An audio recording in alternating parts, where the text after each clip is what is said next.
बिस्मिल्लाहिर्रहमानिर्रहीम। Dear students, आज हम लोग जो है वो माइक्रोस्कोपिक इलेक्ट्रिक फील्ड और डीपोलराइजेशन फील्ड के बारे में स्टडी करेंगे। जैसे कि हम लोगों को पता है, जब हम लोग इलेक्ट्रिक फील्ड किसी भी डाइलेक्ट्रिक मटेरियल पर अप्लाई करते हैं तो पॉजिटिव और नेगेटिव चार्जेस जो हैं वो इक्विलिब्रियम पोजीशन से वो डिस्प्लेस हो जाते हैं और हमारे पास क्या है, पोलराइजेशन मिलती है और डाइपोल मोमेंट मिलती है, जिसकी वजह से क्या है, जो ये इनकी डिस्प्लेसमेंट्स होती है पॉजिटिव और नेगेटिव चार्ज की, वो लेस देन एटॉमिक डायमीटर्स में होती है और थ्रू आउट द वॉल्यूम होती है। और जो एज अ होल हम लोग क्या कहते हैं कि मटेरियल जो है वो पोलराइज्ड हो गया। अब जब हम लोग electric field E not apply करते हैं किसी भी डाइलेक्ट्रिक पर, तो उसके अंदर क्या है, एक इलेक्ट्रिक फील्ड प्रोड्यूस हो जाता है तमाम पोलराइजेशन की वजह से, जिसको हम लोग मैक्रोस्कोपिक इलेक्ट्रिक फील्ड कहते हैं। For example in this diagram, अगर हम लोगों ने इलेक्ट्रिक फील्ड जो अप्लाई किया हुआ है E not from left to right, इसकी डायरेक्शन है प्लस टू नेगेटिव, तो इसकी वजह से क्या ई इलेक्ट्रिक फील्ड हम लोगों के पास प्रोड्यूस हुआ जो मैक्रोस्कोपिक इलेक्ट्रिक फील्ड है। और जो तमाम एटम्स हैं वो पोलराइज्ड हो गए हुए हैं और पोलराइजेशन की डायरेक्शन जो है negative to positive, right to left है हमारे पास। तो इसकी वजह अंदर हम लोग देखते हैं कि राइट साइड पे हमारे पास क्या है, एक negative surface charge density factitious appear होती है डाइलेक्ट्रिक मटेरियल के ऊपर, जबकि लेफ्ट में हम देख रहे हैं कि पॉजिटिव सरफेस चार्ज डेंसिटी जो है एक fictitious surface charge density appear हुई, जिसकी वजह से एक अपोजिट इलेक्ट्रिक फील्ड प्रोड्यूस हुआ from left to right, that is depolarisation electric field, ई1 इसको हम लोग कहते हैं। और जबकि हमारे पास रिलेशन जो है वो मैक्रोस्कोप इलेक्ट्रिक फील्ड का क्या आता है, E of r is equal to 1/v integral E of r d we.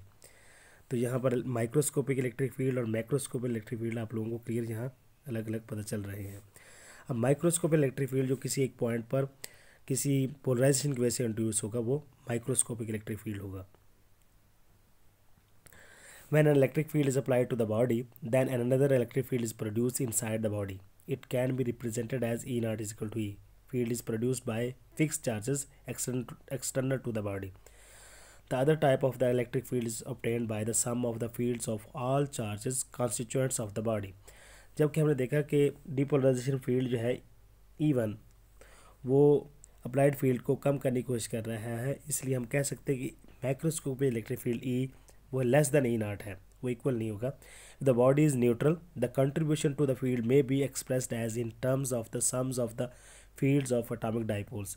This average electric field E of r can be defined as the average field over the volume of the crystal cell that contains the lattice point r. E of r is equal to 1/vc integral dv e of r. vc क्या है, यहाँ पर हमारे पास crystal volume है और small E of are जो है microscopic electric field है। अब जब हम लोग किसी डाइलेक्ट्रिक को इलेक्ट्रिक फील्ड के अंदर रखते हैं तो हमारे पास जो सरफेस चार्ज डेंसिटी आती है, लेट्स सपोज हम लोगों की फिगर ए देखें तो पोलराइजेशन की डायरेक्शन जो अपवर्ड है, तो फैक्टिशियस सरफेस चार्ज डेंसिटी हमने वहाँ पर भी देखा कि लेफ्ट साइड पर पॉजिटिव आई थी, तो सिग्मा हमारे पास क्या आएगा, प्लस पी आएगा। और जबकि डाउनवर्ड में देखें हम लोग हमारे पास क्या है, माइनस पी आएगा।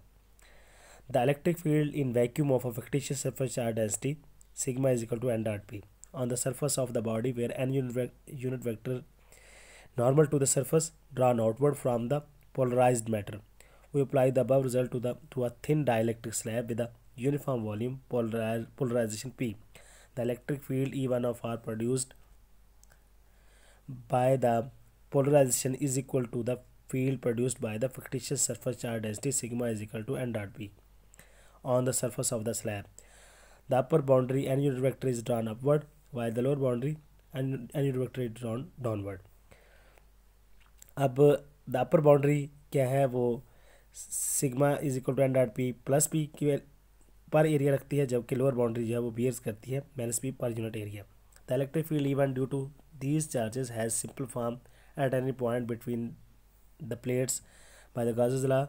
सिग्मा चूँकि पी के बराबर है तो E1 is equal to -4 sigma magnitude is equal to -4 P, और E1 is equal to sigma by epsilon naught क्या है, ये एसआई सिस्टम में है, और जबकि -4 पी जो है वो सीजे सिस्टम में है।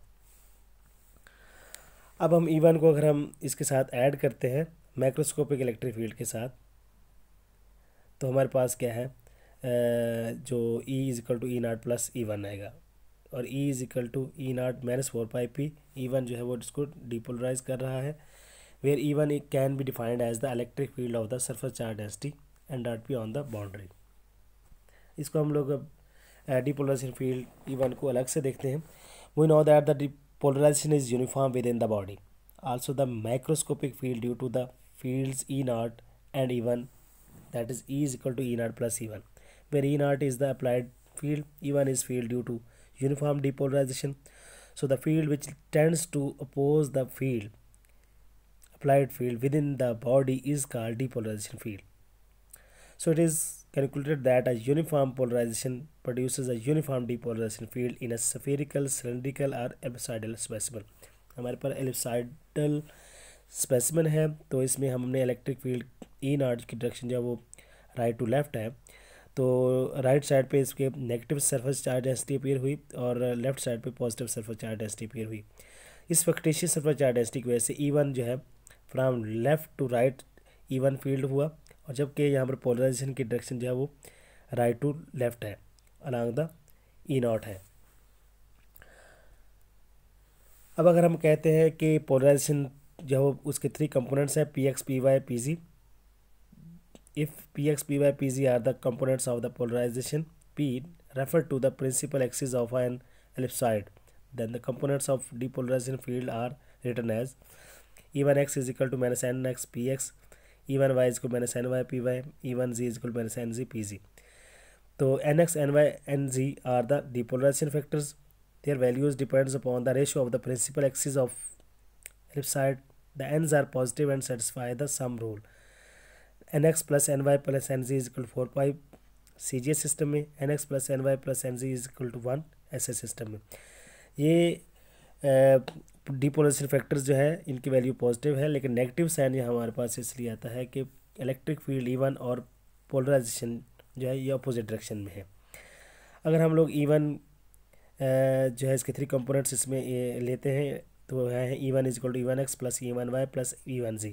अब इनकी वैल्यूज अगर यूज़ करते हैं तो E1 is equal to minus NX PX plus minus NY PY minus NZ PZ, और ये एज अ होल हमारे पास क्या मिलेगा, डॉट प्रोडक्ट होगा N डॉट P का, E1 is equal to minus N dot P CG system में, और ऐसे सिस्टम में क्या हो, E1 is equal to minus N dot P by epsilon naught. Now the uniform field applied E naught will induce uniform polarization in an ellipsoid. We introduce the dielectric susceptibility chi such that. अब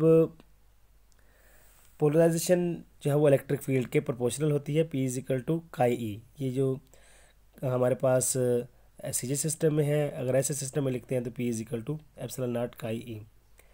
तो which connect the macroscopic field E inside the ellipsoid with the polarisation P. If E naught is uniform and parallel to principal axis of the ellipsoid, then E is equal to E naught plus E1 है. तो E1 की value N dot P जो हम minus N dot P हमने maximum इसमें use कर दी. तो ये दो इक्वेशन को 1 में अगर हम यूज़ करते हैं तो हमारे पास क्या आएगा, P इज इक्वल टू काई, और E की वैल्यू हम लोगों ने इसमें यूज़ कर दी E naught minus N P. सीजे सिस्टम में है और ऐसे सिस्टम में मैंने लिखा हुआ है P इज इक्वल टू काई into epsilon not E naught minus N dot P. तो यहाँ से हम लोग अगर काई को मल्टीप्लाई कर देते हैं अंदर, P इज इक्वल टू काई ई नाट माइनस काई N डॉट P, और फिर ये जो P वाले फैक्टर वाले वैल्यूज़ हैं उनको एक साइड पे कर लिया और P को कॉमन ले लिया, तो P इज इक्वल टू आ गया काई ओवर 1 प्लस काई N ई नाट. अगर हम लोग ये कहते हैं कि जो हमारे पास N की वैल्यू जो है वो बहुत कम है एज़ कम्पेयर टू काई के, तो हमारे पास फिर क्या रिलेशन इस तरह होगा, the value of the polarization depends upon the depolarization factor. If the susceptibility chi is very large in comparison with N, then 1 plus chi N is equal to क्या होगा, काई N के बराबर होगा, और P इज इक्वल टू काई ई naught by काई N हमारे पास मिल जाएगा. ठीक है, क्योंकि 1 plus chi N is equal to chi N है, तो हमारे पास के ऊपर वाली इक्वेशन जो है इस तरह बन जाएगी. तो P इज इक्वल टू होगा approximately E naught by N, chi काई से कट जाएगा सीजे सिस्टम में, और ऐसे सिस्टम में हमारे पास क्या होगा, P is equal to chi epsilon not e not by 1 plus chi N. तो ये हमारे पास क्या है, डिपोलराइजेशन फील्ड की जो है वो एक्सप्लेनेशन थी. थैंक्स.